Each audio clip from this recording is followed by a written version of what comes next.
సామాజిక న్యాయం కోసం గళమెత్తిన సామాన్యుడి స్వరం Kapunadu. Please subscribe our channel. Kapunadu వీక్షకులకు స్వాగతం. సామాజిక న్యాయం కోసం సామాన్యుని స్వరం మీ కాపునాడు టీవీ. కళారంగంలో తెలుగు చలనచిత్ర ఆదిబ్రహ్మ, ఆంధ్ర సినీ పితామహుడు, మన సామాజిక వర్గానికి చెందిన రఘుపతి వెంకయ్య నాయుడు. శతాబ్దానికి పైగా భారతీయ సంబరాలు జరుపుకున్నాం. మన దేశంలో సినిమా పుట్టుకు కారణమైన వ్యక్తుల గురించి, వారు చేసిన కృషి గురించి స్మరించుకున్నాం.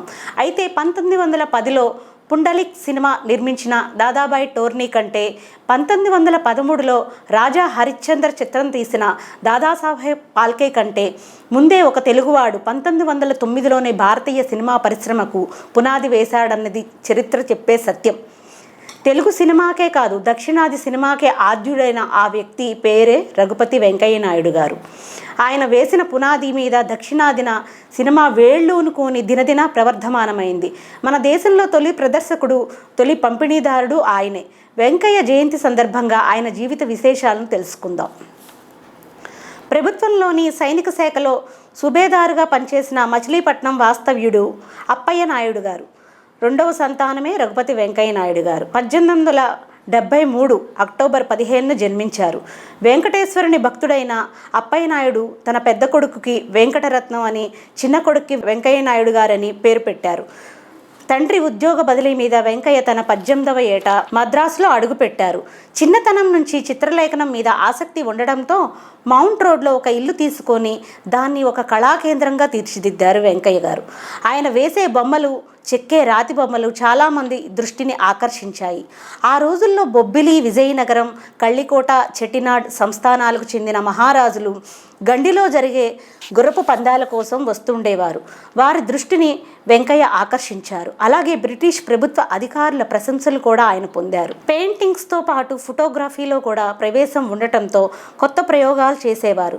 ఒకరోజు పేపర్ తిరగేస్తుంటే క్రోనో మెగాఫోన్ సినిమాటోగ్రఫీ మెషిన్ను కనిపెట్టారని, దాని మీద పిక్చర్ ప్రాజెక్ట్ అయ్యేటప్పుడు రికార్డెడ్ డిస్క్ సాయంతో సంగీతాన్ని, ఇతర శబ్దాలను వినిపించవచ్చనే వార్త వెంకయ్యని ఆకర్షించింది.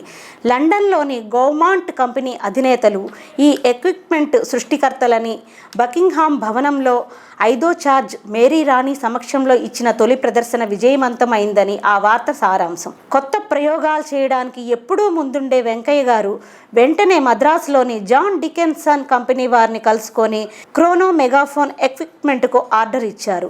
దాని ఖరీదు 30,000 రూపాయలు. తన భార్య నాంచారమ్మ సలహాతో తన ఫోటో స్టూడియోను తాకట్టు పెట్టి ఆ డబ్బుతో క్రోనో మెగాఫోన్ ఎక్విప్మెంట్ను తెప్పించుకున్నారు వెంకయ్య. 400 అడుగులు పొడవున్న 12 లఘు చిత్రాలను తయారు చేసి వాటిని తొలిసారిగా విక్టోరియా పబ్లిక్ హాల్లో ప్రదర్శించారు. అండర్ ది పెనామా, స్వింగ్ సాంగ్, సీ సర్పెంట్, ఫైర్మర్ సాంగ్, మికాడో ఇటువంటి టైటిల్స్తో ఆ చిత్రాలను ప్రదర్శించేసరికి జనం ముగ్ధులయ్యారు. తొలి ప్రదర్శనకి ఆశించిన రీతిలో వసూళ్లు రాలేదు. అయినా వెంకయ్య నిరాశపడలేదు. చిన్న చిన్న కరపత్రాల ద్వారా ఈ ప్రదర్శనకు సంబంధించిన విశేషాలను జనానికి తెలిసేట్టు చేశారు. ప్రేక్షకుల నాడి పసికట్టిన వెంకయ్య 1910లో ఎన్ప్లనేడ్ అంటే ఇప్పటి రాజా అన్నామలై హాల్లో టెంట్ సినిమా ఏర్పాటు చేసి ఎన్నో ప్రదర్శనలు ఇచ్చారు. అవి విజయవంతం అయ్యాయి. ఆ తరువాత తన టెంట్ సినిమాతో బెంగళూరు, ఆంధ్రప్రదేశంలోని ముఖ్య పట్టణాలు తిరిగి ప్రదర్శనలు ఇచ్చారు. దీనివల్ల లాభాలు రాకపోయినా నష్టం మాత్రం రాలేదు. నాటకాల ప్రభావం నుంచి కొంత బయటపడి సినిమాలు చూడడం కోసం జనం వస్తున్నందుకు ఆయన చాలా సంతోషించారు. దేశంలోనే కాదు, సింహళ దేశానికి తన టెంట్ సినిమాతో వెళ్ళి అక్కడ ప్రదర్శనలు ఇచ్చేవారు. తన తయారు చేసిన చిత్రాలే కాకుండా విదేశాల నుంచి తెచ్చిన 500 అడుగు పొడవు కలిగిన లఘు చిత్రాలను దిగుమతి చేసుకొని ప్రదర్శించేవారు. సింహళం నుంచి బర్మా వెళ్ళి అక్కడ రంగూన్, పెరు పట్టణాల్లో సినిమా ప్రదర్శనలు ఇచ్చారు. ఇవి జనంలో సినిమా చైతన్యాన్ని కలిగించాయి. 1911లో మద్రాసుకు తిరిగి వచ్చిన వెంకయ్య గారు గైటీ టాకీస్ను నిర్మించారు. మద్రాసులోని తొలి సినిమా థియేటర్ ఇదే. Mysteries of Meera, clutching hand వంటి లఘు చిత్రాన్ని ఇందులో ప్రదర్శించేవారు. ఆ తర్వాత మౌంట్ స్ట్రీట్లో క్రౌన్ థియేటర్ని, పరుసువాకంలో గ్లోబ్ థియేటర్ను వెంకయ్య గారు నిర్మించారు. యూనివర్సల్ పిక్చర్స్ సంస్థ నిర్మించిన లఘు చిత్రాలను ఇందులో ప్రదర్శించేవారు. 1913లో మౌంట్ స్ట్రీట్లో క్రౌన్ థియేటర్ వెనుక స్టార్ ఆఫ్ ఈస్ట్ ఫిలిం అనే సంస్థను నెలకొల్పి తన చిత్ర నిర్మాణ కార్యక్రమాలను ప్రారంభించారు వెంకయ్య. ఆ రోజుల్లో కరెంటు సమస్య తీవ్రంగా ఉండడంతో దాన్ని అధిగమించడం కోసం గ్లాస్ స్టూడియోను నిర్మించారు. ఎండ వచ్చి స్టూడియోల్లోని అద్దాల మీద పడుతుంటే ఆ వెలుగులో షూటింగ్ చేయవచ్చనే ఆలోచన ఆయనది. ఇటువంటి ప్రయోగం చేయడం భారతదేశంలోనే తొలిసారి. అంటే ఇప్పుడు సినిమా షూటింగ్స్లో ఉపయోగిస్తున్న రిఫ్లెక్టర్స్ విధానానికి ఆ రోజుల్లో అలా శ్రీకారం చుట్టారు వెంకయ్య గారు. వెంకయ్య పెద్ద కొడుకు సూర్యప్రకాష్ ఇంగ్లాండ్ వెళ్ళి సినిమా సాంకేతిక శాస్త్రాన్ని నేర్చుకొని విలియమ్సన్ సైలెంట్ కెమెరాతో స్వదేశానికి తిరిగి వచ్చారు. తండ్రి కొడుకులు కలిసి గ్లాస్ స్టూడియోలో గజేంద్ర మోక్షం, మత్స్యావతారం, భీష్మ ప్రతిజ్ఞ తదితర మూకీ చిత్రాలు నిర్మించారు. ప్రారంభంలో కాలానికి ఎదురీది కొత్త ప్రయోగాలు చేసిన వెంకయ్య చివరి రోజుల్లో ఆర్థిక ఇబ్బందులకు లోనయ్యారు.